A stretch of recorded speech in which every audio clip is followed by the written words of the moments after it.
देखो जैसे मान लो हम एक क्वेश्चन करते हैं कि limit x tending to 0 log of 1 plus x square. अब देखो लॉग का क्वेश्चन है।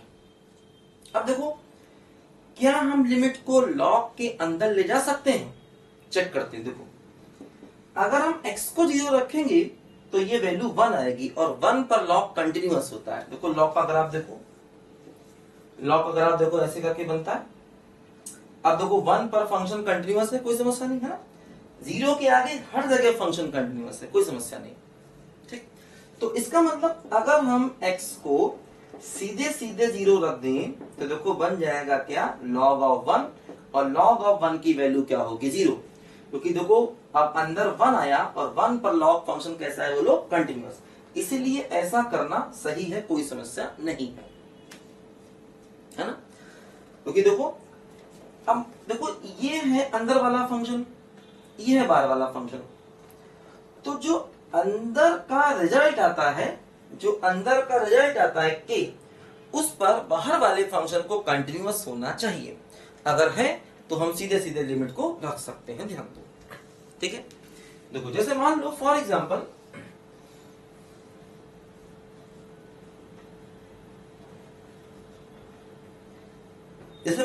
एग्जांपल अगर हम ये क्वेश्चन है लिमिट x टेंडिंग टू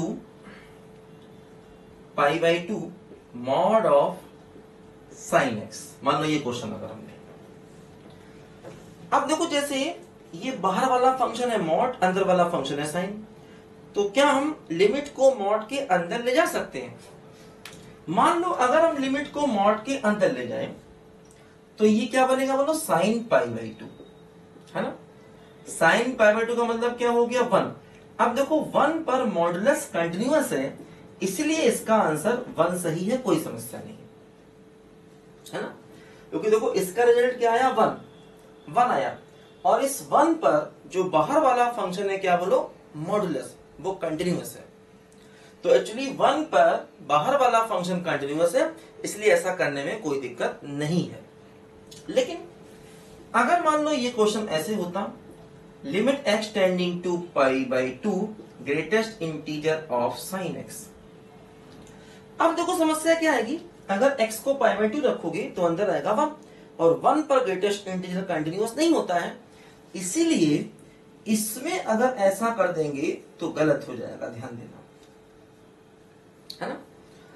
आपको याद होगा ये सवाल हम लोगों ने ग्राफिकल मेथड से देखा था, ग्रेटेस्ट इंटीजर साइन x वाला क्वेश्चन हम लोगों ने ग्राफिकल मेथड से देखा था इस क्वेश्चन को। देखो इसको हम थ्योरेटिकली भी देख सकते हैं, लोग कैसे देखेंगे ध्यान दो।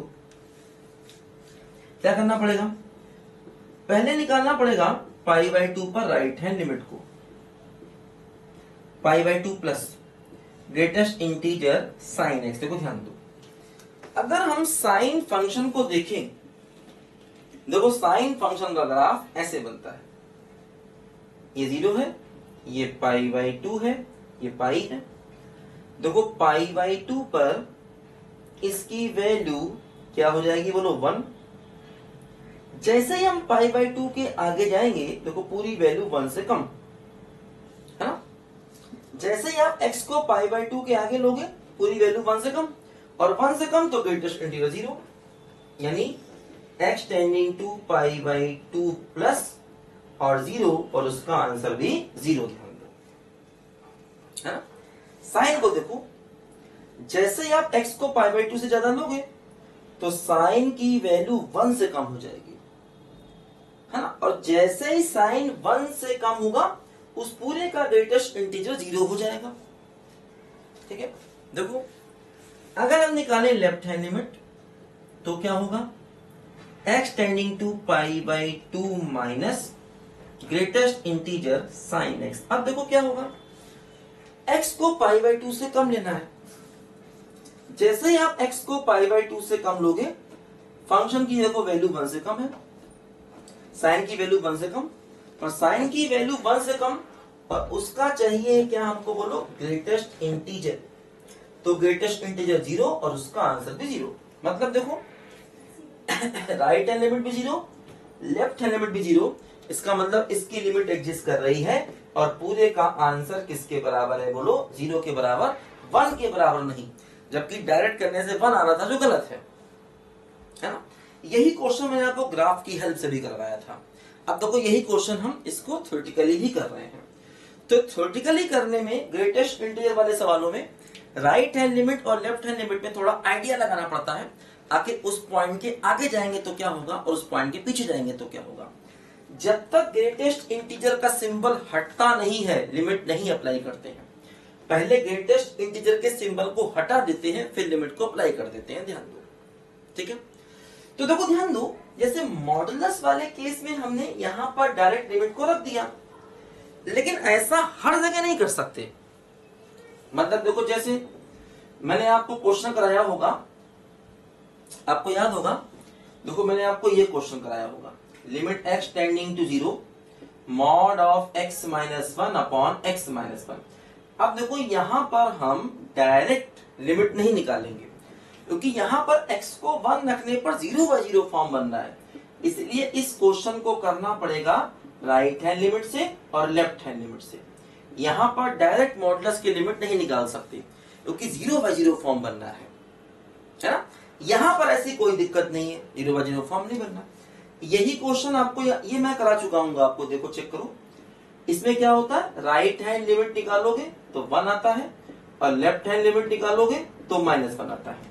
इसी प्रकार अब मान लो अगर ये क्वेश्चन है x tending to 0 mod sine x by x, देखो ये भी मैंने आपको कराया होगा, इसमें भी मॉडुलस है और 0/0 फॉर्म बनना है, तो इसमें भी राइट लिमिट अलग करते हैं लेफ्ट लिमिट अलग करते हैं। तो मॉडुलस में हर जगह डायरेक्ट लिमिट नहीं रख सकते, यहां पर रख रहे हैं क्योंकि फंक्शन कंटिन्यूअस है और यहां पर एक्चुअली 0/0 फॉर्म बनना है, इसलिए फंक्शन कंटिन्यूअस नहीं है। तो इसलिए इसमें भी राइट हैंड लिमिट निकालते थे जो 1 आता था और लेफ्ट हैंड लिमिट क्या आता था, -1। तो हमेशा ध्यान रखना मॉडुलस में जो हमने ये क्वेश्चन किए थे इसमें डायरेक्ट नहीं किया था क्योंकि वो 0/0 अनडिफाइंड फॉर्म बन रही है। जैसे आप x को 1 रखेंगे तो 0/0 बनना है, x को 0 रखेंगे देखो यहाँ पे 0/0 बनना है, इसलिए ऐसा यहाँ पर करते हैं। और यहाँ पर ऐसा कुछ नहीं बनना इसलिए डायरेक्ट कर दिया। लिखो सब अच्छे ध्यान से।